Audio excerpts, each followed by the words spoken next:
Welcome to Certified Clarity, where the topics may vary, but it is all about clarity. Life is full of success and failure, with many ups and downs.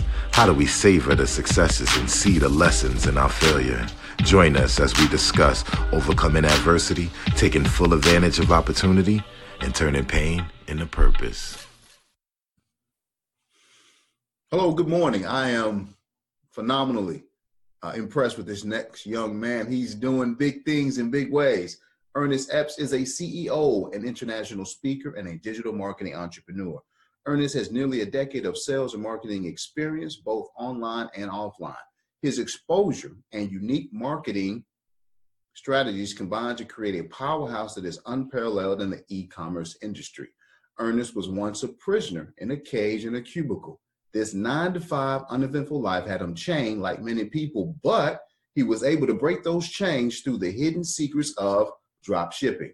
By employing some very simple methods, he is now able to conduct business when and where he chooses. Mr. Ernest, in your own words, tell us who you are. Hey, what's up, Brian? I appreciate you having me on, sir. So, that about sums me up in a nutshell, pretty much, for me, I live with what's called the digital nomad lifestyle. If you're unfamiliar with the digital nomad, it's a newer concept, heading into the later 2000s. That probably wasn't there in like the 90s and 80s and before that time, where I'm able to literally manage, two what are projected to be multi-million-dollar companies this year, the privilege of my laptop and travel the globe with my family. I love it. I love it. I love it. I love it. So I got a few questions that come to mind. Like first, let's make sure we're clear, because you've been doing this for a while. You've actually been in sales and marketing for a while. Now the digital came later, but the sales and marketing. So tell me about your background. Yeah. So, originally I started off in, like you said, sales and marketing. It's so funny because I went to go to school for computer science and had no intention on being a marketing or sales guy. I was supposed to be the guy that's supposed to sit behind a computer and just help, create programs and stuff like that. Okay. So I had no intention on the whole sales world. And what happened was I had moved back home to help out my mom in college. And I had a friend of mine, she told me she was making $10 an hour doing a job. And I was like, well, what exactly are you doing? And literally, she just walked up beside me and she did this.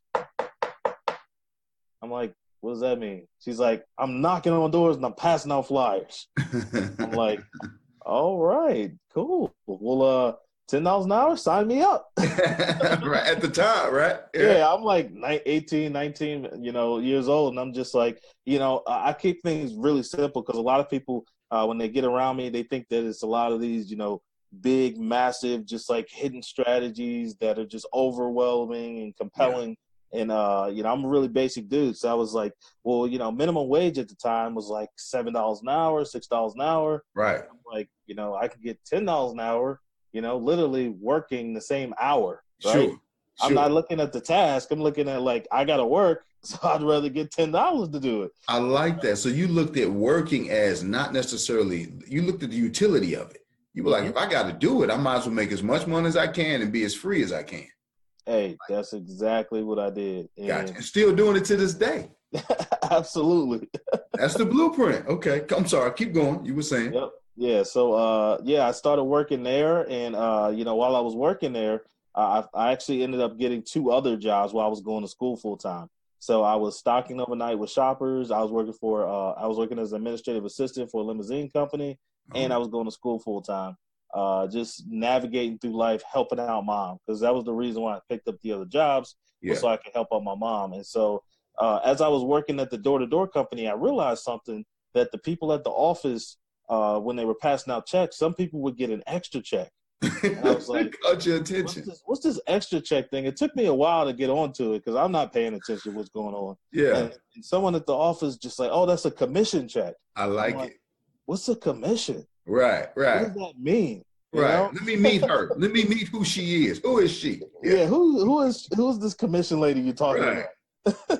And so I found out that if the leads that we generated for the company while going door to door led to an actual sale of some products or services, that the company would give a little kickback for that. And I was like, okay, so I can do, again, keeping it real simple. So I can work one job and get 2 checks. Oh, come on, man. I was like, I need to figure out how this second check thing works. Come on. Come on. So I learned how to hone in on the skills of what it was I need to say, how I need to say it as far as like my presentation and pitch to generate the lead that could potentially lead to a sale. And as soon as a couple of those commission checks started rolling in, I was able to replace the other 2 jobs income that I was making, and then just focus on the one job. Okay, so now we're making all our money in one location. Exactly. I like that. Now you became efficient. That's good. That's real good.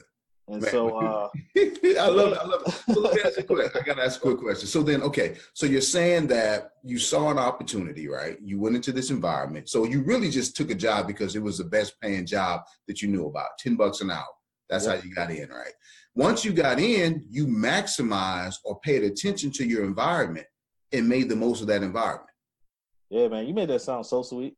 God, man, I'm telling you, see, this is the thing. We've talked back and forth online, but this is our first time talking face to face. And it amazes me how entrepreneur to entrepreneur, how similar my story is. Same way. I found myself, all I wanted to make at the time was $8 an hour. That's all I wanted. And $8 an hour turned into a job, and that job turned into becoming the manager of that store. And the manager of that store became an industry. And I was in that industry for 5-6 years. And it's like, so anyway, but go ahead. I'm so sorry.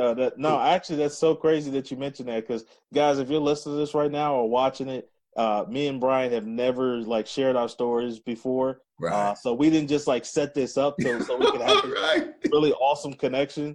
Literally, that was the next progression like in my story was that I became a marketing director for that same company. Yeah. Come on now. Keep going. Yeah, I became a director for the company, and I started opening up other offices for them throughout Virginia because, I figured, again, just working at that company, the only thing I knew I had, because I didn't have the college degree, was that if I could connect with someone that was, sharper than me, that knew everything about the company, and if I could just, get them to teach me how to do everything and get results for the organization, ultimately opportunities would open themselves up. So it wasn't mentorship now, right? Exactly. Yep. Right. I got my supervisor, Wendy, to take me under her wing, and shout out to Wendy. She didn't pay me any extra money for all the extra hours and time and stuff that I put in to actually learn all the different things of the business, like showing up early, learning how to hire people, learning how to fill out HR paperwork, learning how to train other individuals. I just did that stuff with no compensation for years. That's how it goes. Just to learn the craft. Come on, man. I wish you could go a little bit deeper into that. You said you did it for no compensation, extra hours, but you did it. Now, let me ask you this question. Were there other coworkers, or did you have some people who are around you, colleagues around you, who thought that, number one, that was silly? They were out of there. They were gone at 5. So they got there at 9, barely, right? And at 4:59, they were out of there. Oh, yeah. Came in early and left late. Absolutely. Did that for years, man. They thought I was crazy. Yeah. They don't think you're crazy now, do they? Absolutely not. Now they want a job. How about that? Yeah. Come on. Okay. Yeah, I'm sorry. That's powerful. Okay. No, you're absolutely right, man. Because people are gonna, they're gonna question what you're doing because they can't see your vision. Like you have your vision of what's, what it's gonna be looking like, and they can't actually get into your mind and like watch your movie screen. Right? Sure. So what was that? Because for me, I had a drive, but I couldn't tell you what it was. There was something in me that said, do this now, take advantage of this opportunity, but I couldn't tell you why. Did you always know why? Because I assume. For me personally, like my why was always, really like what can I do to accelerate my success so I can help out my mom? That's it. So your mother at that point was your why. That was your motivator. Yep. Okay, I like that. That's good. Yeah, because my dad, he had left my sophomore year when I was in high school. And so that put a lot of extra stress on mom. And so, everything as I was transitioning to college was, how can I obviously do this college thing that mom wants me to do? Right. And then, how can I help provide for her? Because, my older sister, she was in a private school. Then my younger sister, she was still in high school. And everything was all falling on mom. So, my why was always how could I help out my mom? And then also my aunt, because both of them had been there to help, really pour into, me and my sisters growing up. So. Oh, that's good. That's good. So there's three of you guys all together. Did I hear that right? Yep. Okay. And you're in the middle. Yes, I'm in the middle. I got jammed in the middle. Okay. So if I recall correctly, they say the middle child is the connecting child, the one that tries to keep everyone together. Is that true of you? Are you the one that trying to keep people together? Nah, that's not me. I'm not the connector. Okay. I wish I could say that, but no, No, it's honest. Yeah, no. Just I'm really just, right now, really just what can I do to help, just create more successful my family, and then also how can I help other people along the way? That's my primary focus in life right now.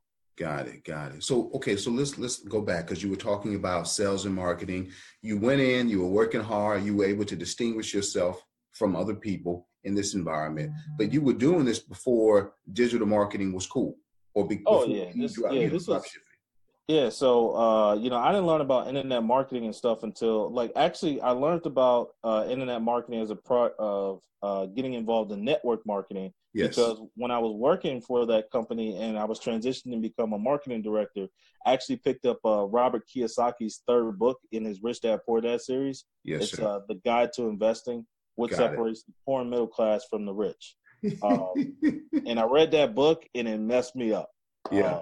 It literally frustrated me. I got really, really angry when I read that book. Yeah. Because I was just like, man, I'm doing it all wrong. I got this rich guy in this book, telling me about all these different quadrants and how business owners and investors can, have additional tax reductions, and, they can put in less effort but make more money. And I'm just like, I don't understand this. No one's ever taught me this in school or my journey. Just no one's shared this information. Why have everybody been keeping this a secret? Right. Yeah, that secret that's hidden in those books, right? Exactly. Yeah, they put it in the books, man. Right. You know what they say? If you want to hide it from us, put it in the book. Right. Yep. Absolutely. So I was just really, really angry. So I read it the first time. And then because I didn't understand anything the guy was talking about, I read it the second time. And then because it takes me a while to understand principles and new concepts, I had to read it a third time. And the third time I read it, I literally treated it as if I was going through a book for college. I broke out a notebook. I was taking notes. I was highlighting stuff. I was just like, okay, he said this. All right, well, this is what it means to me. And let me actually do a little bit more research on what he talked about. And so I really studied the concepts that he talked about that third time. And it was literally back to back to back that I did that with reading that book. And it's not a small book either. It's a big book. No, it's a big one. It's a big one. Yeah. In fact, I believe, now correct me if I'm wrong, it's a title called Retire Young. And what is it called again? I know it's his third one. It's the Guide to Investing that he did in the because I think the first one was called Rich Dad Poor Dad. Second one was called the Cash Flow Quadrant. Cash Flow Quadrant. And I think the third one was called Retire Young and Rich or something like that. But I do believe it is about investing. You're right about that. So I'm just trying to get the right title, and maybe I'll put that in the show notes. But I wanted to make sure people understood what you just said. You read it 3 times, and so that what you articulated was, I'm not the most intelligent guy, is what I heard you say. I'm not brilliant. I'm just my work ethic, my will, right? So you pay attention to the environment and you take advantage of the environment. You find mentors where they are. Whoever's willing to teach you is your mentor, and you find those mentors, and then you take the opportunity to self-educate yourself. Absolutely. Okay. I just want to make sure people understood what you were saying, because we try to make this thing seem so difficult. And I know it's hard, but it's hard not in the sense of the ability to understand it. It's hard in the sense of you have to deny some things, right? Absolutely. Okay, but I'm sorry. You were saying, so we were. Yeah, no, that's so key. The ability to, deny some things, and just the ability to, say no to some stuff now because you're going to get it later. Okay. Right? Okay. So one of the things I've been talking to a couple people, I haven't really talked about this publicly or anything at all, but a lot of people, I know, right? A lot of people see me traveling all over the globe now, speaking in different countries and getting so many different opportunities. Thanks, Brian. And the thing is that I haven't went prior to this last year when I've had all these opportunities. It was probably a good solid 6 to 7 years that I had not gone on a vacation or did any type of, major traveling or anything like that. Literally, my family, we probably hadn't been out of the state of Virginia in a solid 6 or 7 years. Wow. That I literally just focused on just growing myself personally and growing in the areas in which I was pursuing. Like, so whether that was like corporate or whether that was, launching the new businesses or doing, different things. So but I knew those years of sacrificing that eventually I was going to be able to have the opportunity to be able to travel at some point. Come on now. So I just knew that I had to. For 7 years, and now you can live like no one else. Come on, man. Come on, man. You dropping jewels, baby. You dropping. Oh my goodness. Okay. So you were saying you've been sowing into yourself. You've been pouring into yourself. Okay. Well, let me ask this question because I think people might want to know.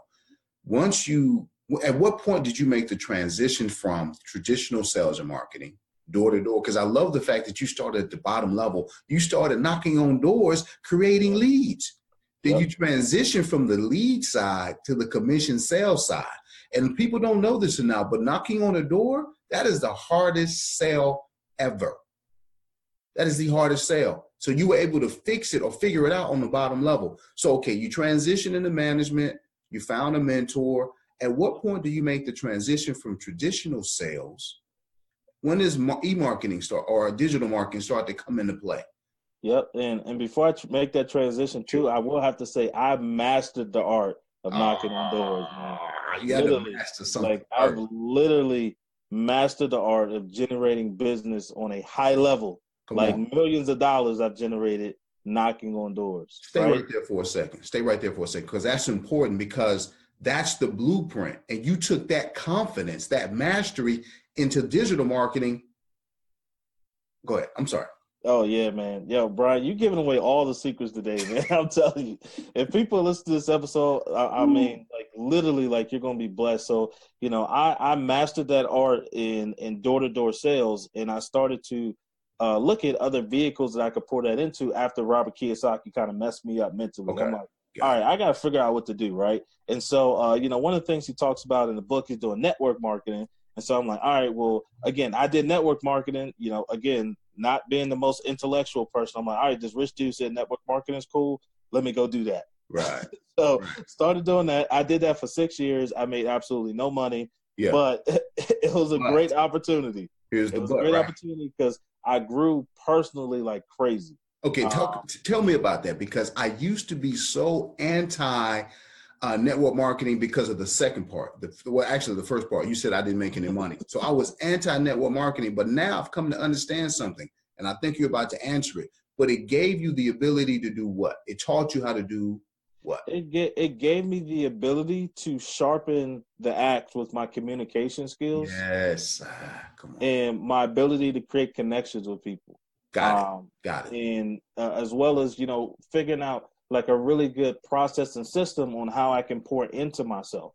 Yeah. And so even though monetarily I didn't make a lot of money in that venture for 6 years, it gave me a lot of skills that I was able to employ in work. Because again, I was in direct sales, marketing and stuff like that. So the strategies and techniques that I was learning from there, I was using in my day-to-day work. Yeah. And it helped to accelerate my success at a faster rate because I'm around, these really sharp people like in that arena. Because again, it does open up the opportunity to where you can meet a lot of people that are doing, some higher revenue numbers. And, in order for them to get there, they would have had to develop the skills in order to do that. So you're able to put yourself in an environment, worst case scenario, that can help you really gain the skill set that you really need to run a successful business like day to day.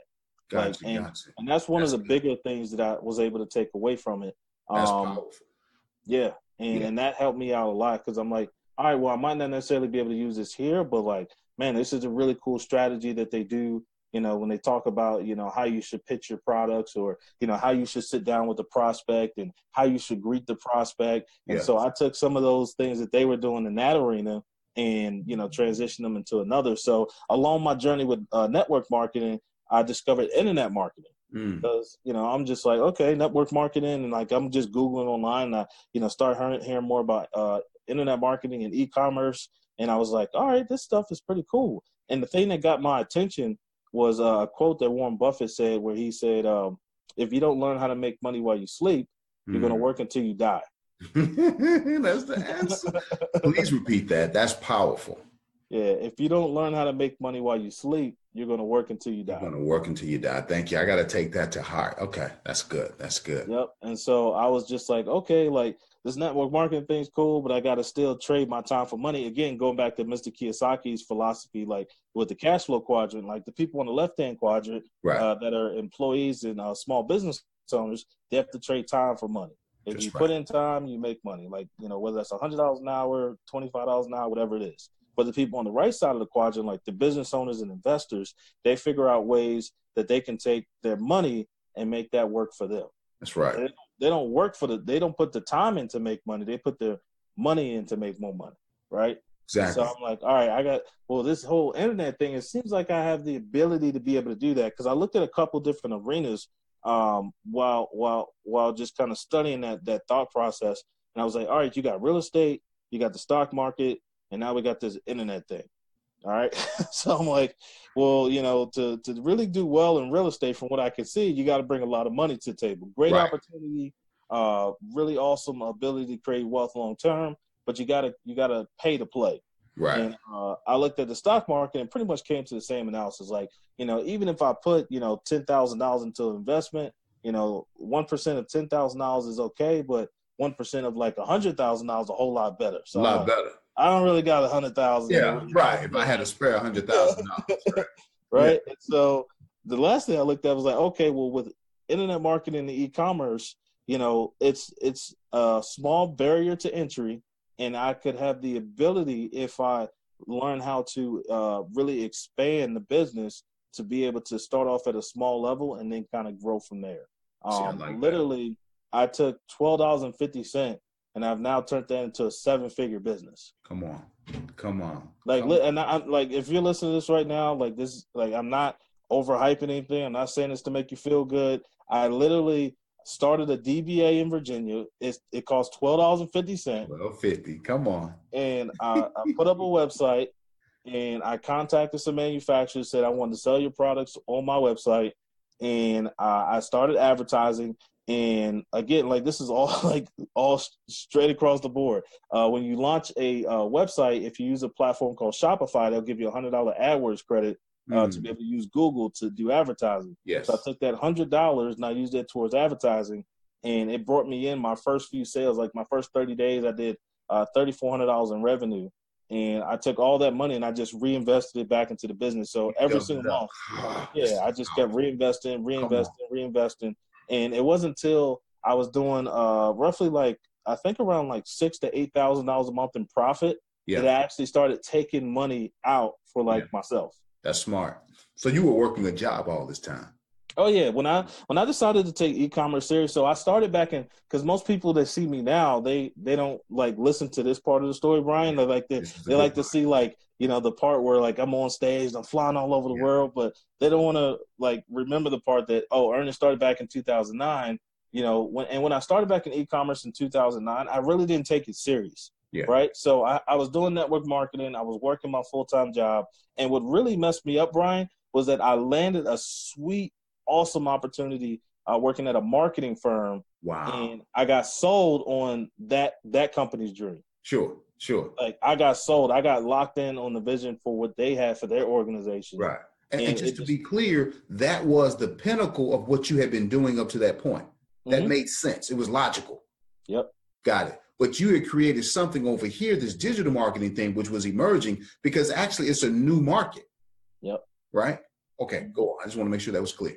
Yeah, so I got distracted by corporate America because just looking at I got distracted because it was that I can make money immediately with the skills that I had been developing for the last few years. So I was with this company I was working for, I was helping them run contracts for multi-billion-dollar brands throughout the US. And I'm in my mid 20s at this point. I'm 23, 24.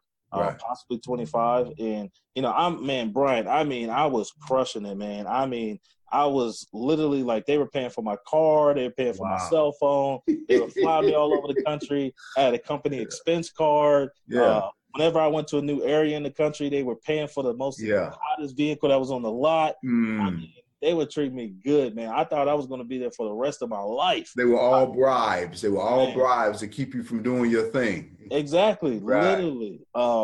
And man, I'm telling you, I was so locked in, and then I got fired. Wow. Whoa. This is so good. Okay. Keep going. I got fired, and I'm telling you guys, if you're listening to this right now, you know, I hope no one's ever had to go through this, but man, it broke me. I got fired. That was the point where, man, I mean, Ernest got broke. I don't think I ever was hurt that much before with working for a company or anything, because I cried like a baby, Brian. I mean, snot, tears. I couldn't breathe, bro. Like, I did the same. Hurt. I got fired. Same thing. I worked myself up to this high point, phenomenal point, and I got fired. And my entire identity was connected to this job. My entire identity. But it needed to happen because I needed to get my identity back. But it took me years to understand that. Yeah, man. I was hurt after that. And so, you know, I was just like, man, what am I going to do with my life? Like, you know, at the time we had 2 kids, we had one on the way. And I'm just like, man, they just felt like somebody just ripped my entire dream and game plan for the next 40 years away from me. Wow.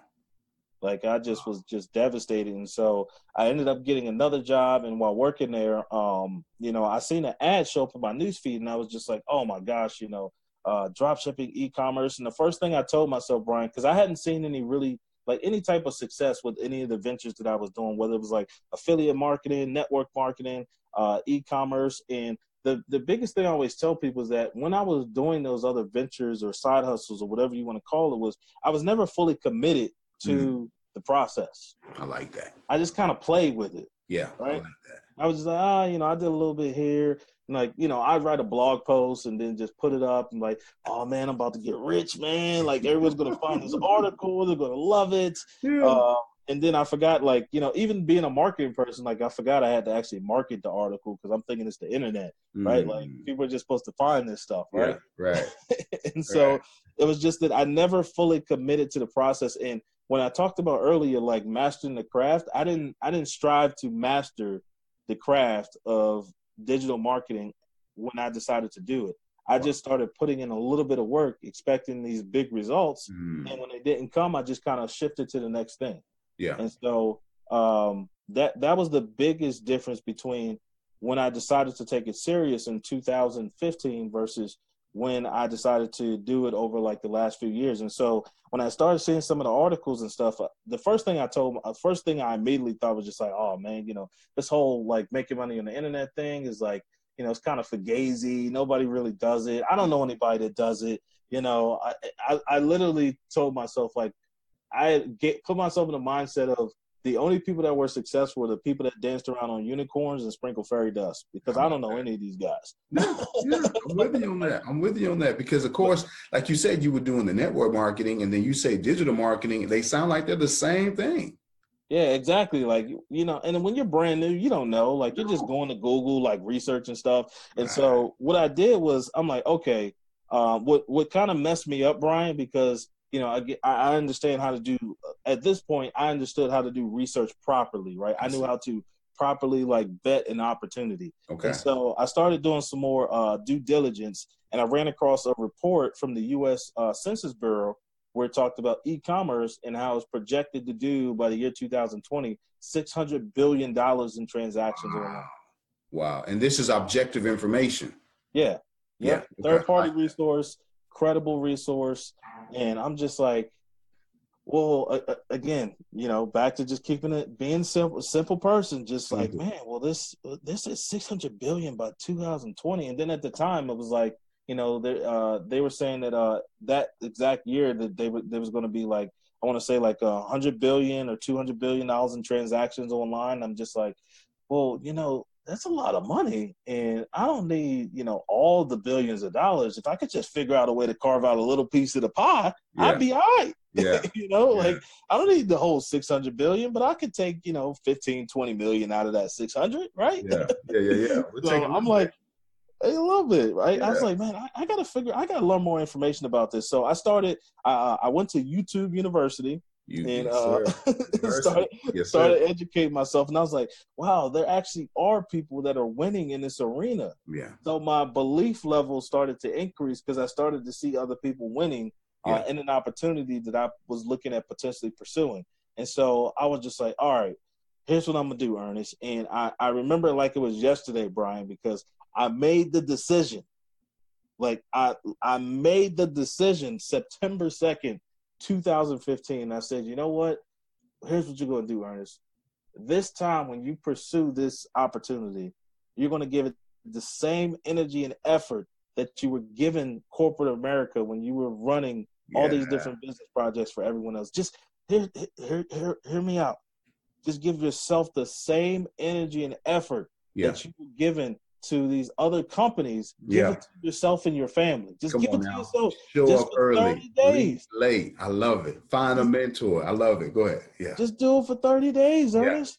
Ooh. And so it didn't even take me 30 days to start seeing results. Yeah. It's funny how some of that stuff happens once you make that decision. It's like the universe just like puts all the stuff to go in the right direction for you. So, man, it took me 22 days to get everything up and going with the new website, contacting manufacturers and things of that nature. Yeah. And once I launched the site, I had never made any type of money, like doing digital marketing, like from an e-commerce perspective or anything at all. Yeah. And I launched the website and I got my first sale in less than 48 hours. Wow. And like I mentioned earlier, my first 30 days, I did $3,400 in revenue. And I went from like 3,400 to like 5,000 to 7,000 to 8,000 to 10,000. I grew month over month, every single month for like 6 or 7 months in a row. Not bad at all. That's a nice proof of concept. Yeah. So let me ask this question. At what point did you say, okay, I got something here? And then do you say, okay, now was it you getting fired that opened your eyes? Is that what it took for you to get fired to say, let me go full time into this? Yeah. So it took so me getting fired led to me actually wanting to do something else in life. Period. Period. And that had to do with the pain, the disrespect. Yep.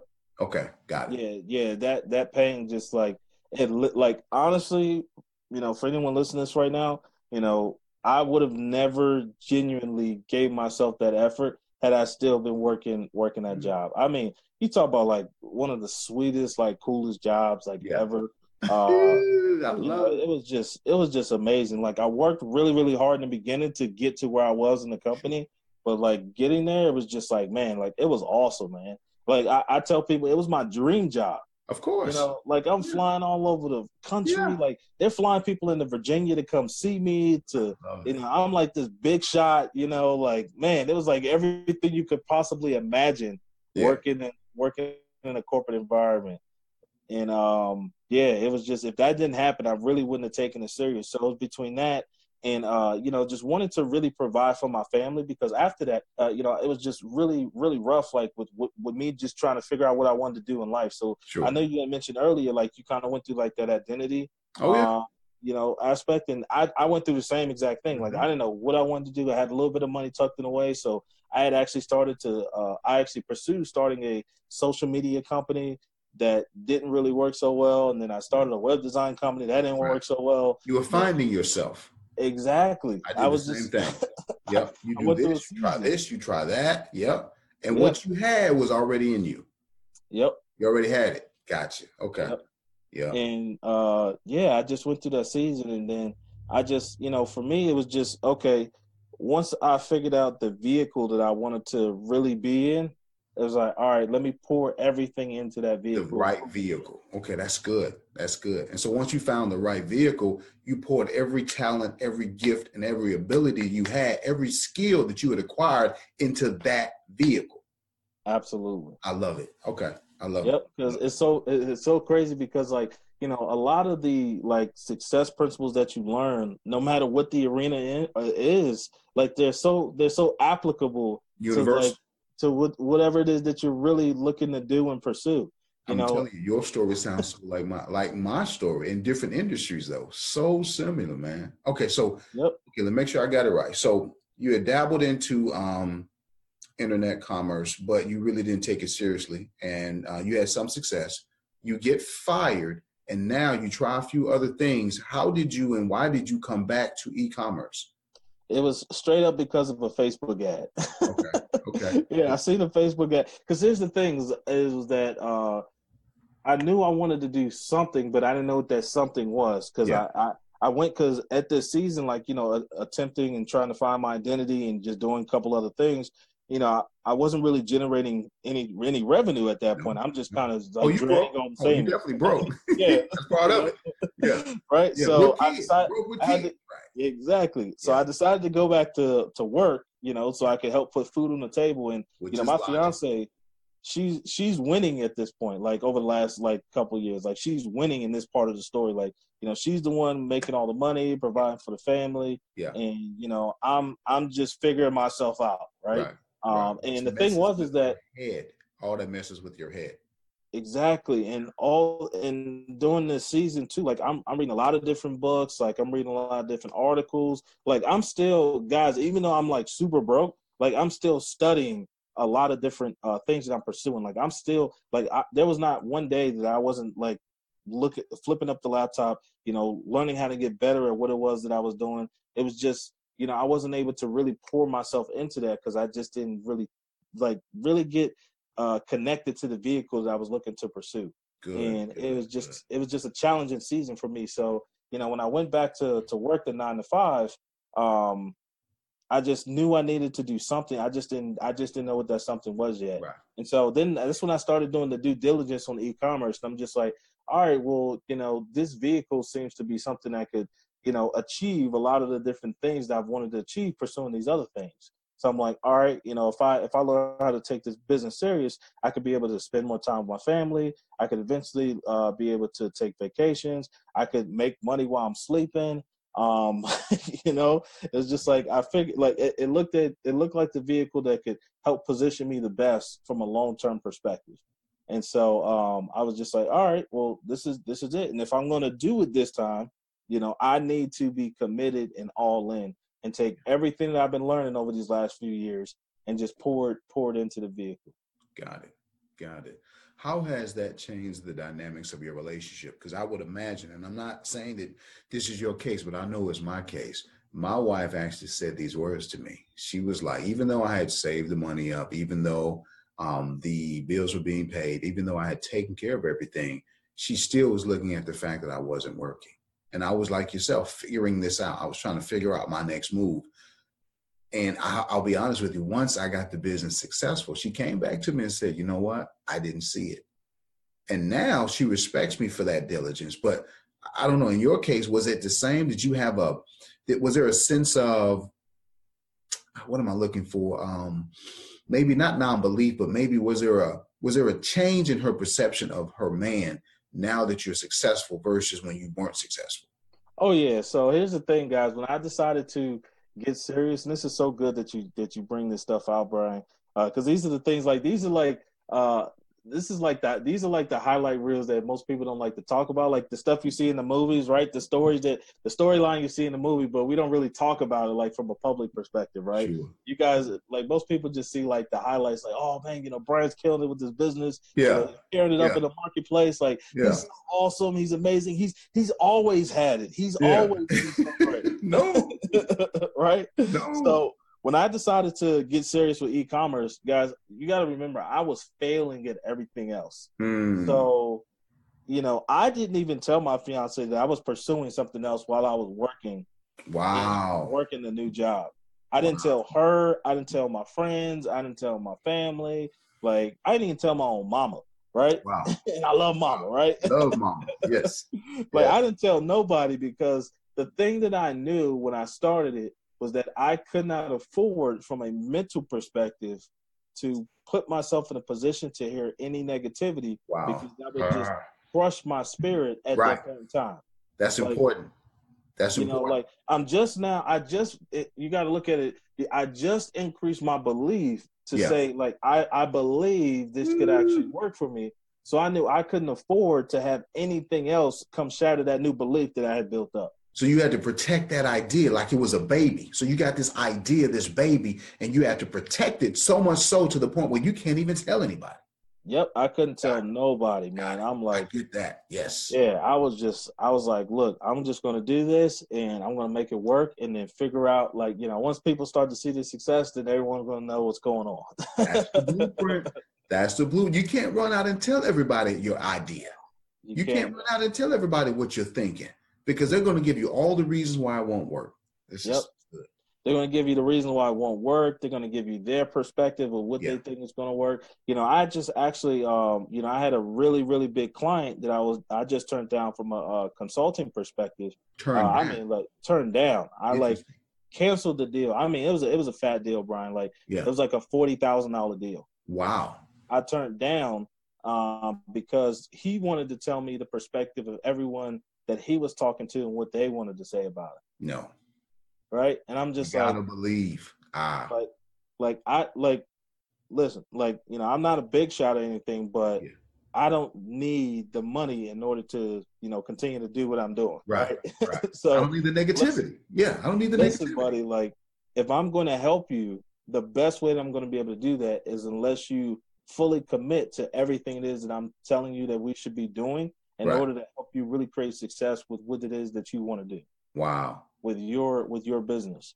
Wow. And I'm just like, you know, if you keep, you know, giving me the feedback of what everybody else is saying and, you know, this person, that person, I'm not going to be able to help you to the best of my ability because number one, like you're not the only person I'm working with. Number two, you're going to waste a lot of time if we can't like just commit to the process of what I'm laying out for you. And I don't want you to waste my time. Come on. Exactly. Don't waste my time. It's not worth it at the end of the day, you know? So yeah, just I actually like paperwork, contracts were signed, all that good stuff. And you know, I obviously part of the contract is I can refuse to, you know, handle the fulfillment on any part of the service if I don't need to. And I just made that decision, like looking at it from a long-term perspective, like, nope, not going to work. So and obviously by you saying that you don't want to fulfill your part of the contract means that you are also saying I'm not going to take his money either. Oh yeah, absolutely. Yeah, no, yeah. Okay. Yeah, like I refunded everything. Like, listen, like the money is at the end of the day, like right now, like you'll eventually like get to the point where money isn't the driving force behind what it is that you do when you want to do. That's what I was going to ask you. So if money doesn't move you, what drives you? What drives you?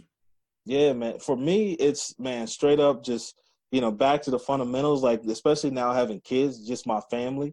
And, you know, for me, it's just, you know, I want my kids to be able to be in a position to where, you know, they can make decisions off of what they want to do in life, not because of a dollar bill tied to that decision at the end of the day.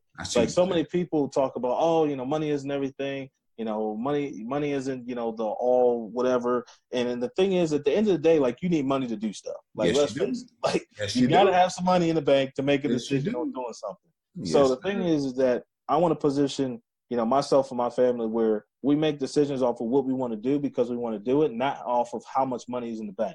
I like that. Like I'm not to the position where I can just say like, hey, let's go get on the private jet. You know, let's go fly to Bahamas, right? Yeah.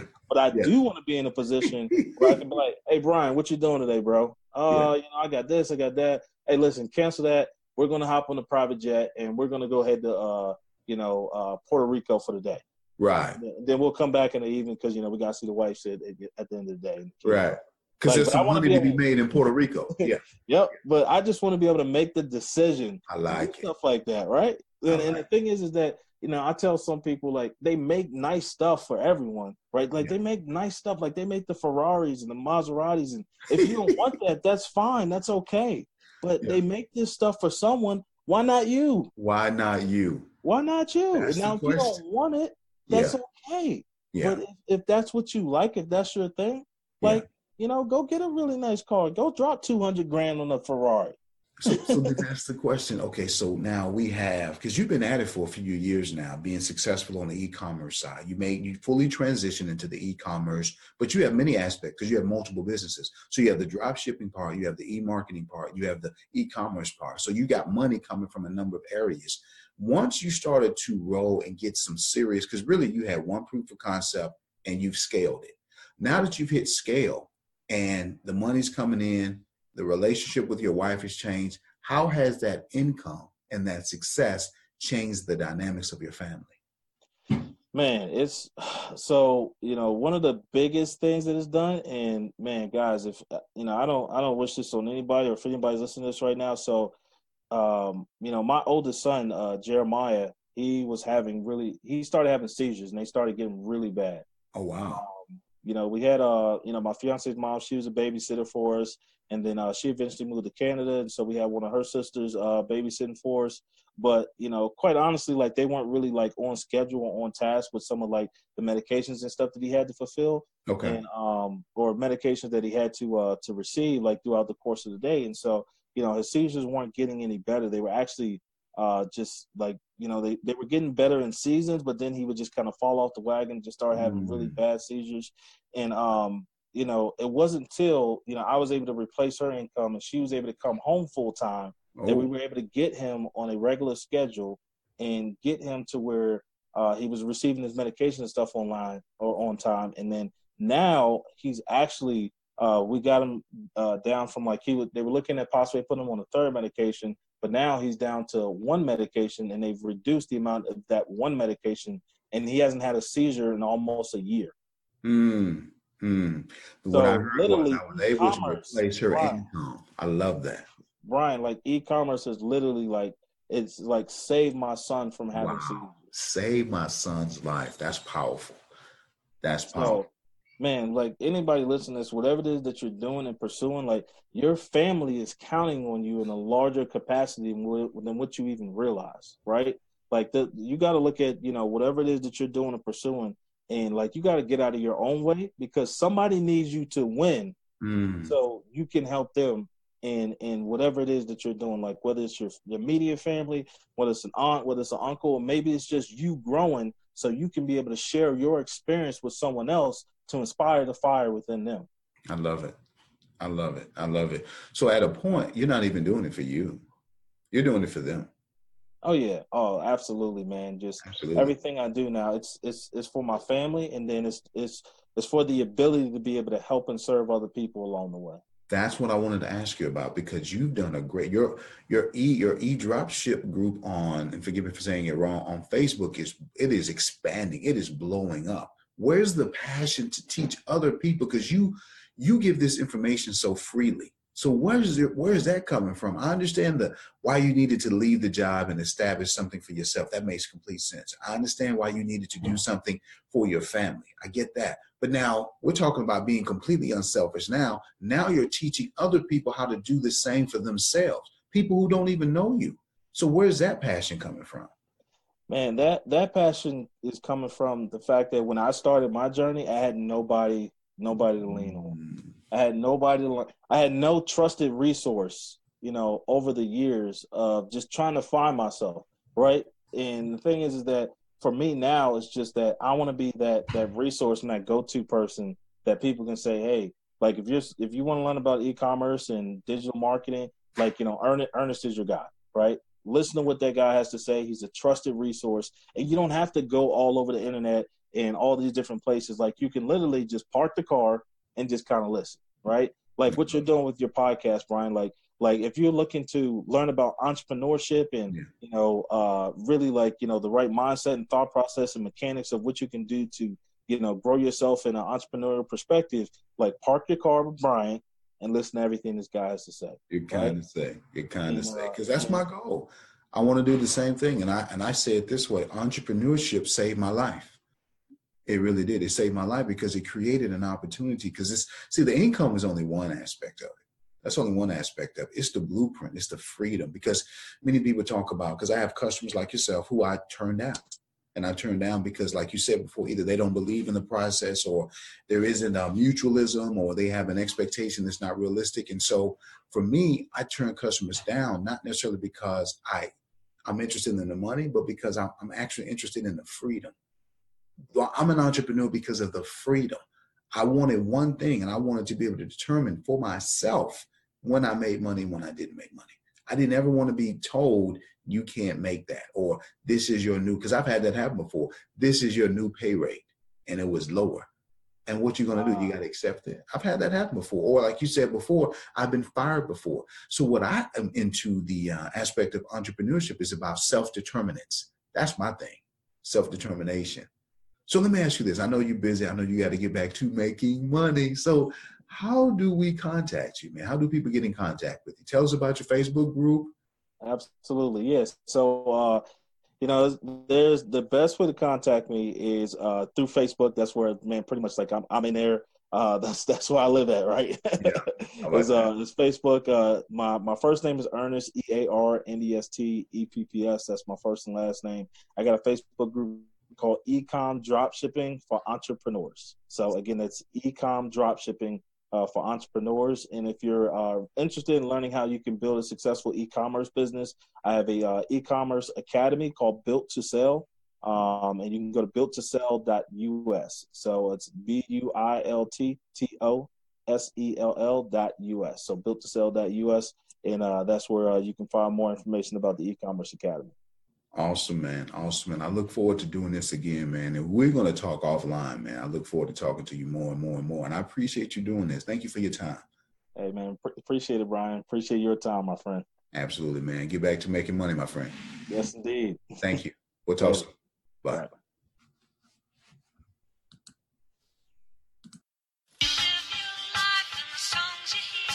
You have been listening to the Certified Clarity Podcast with Brian Keith.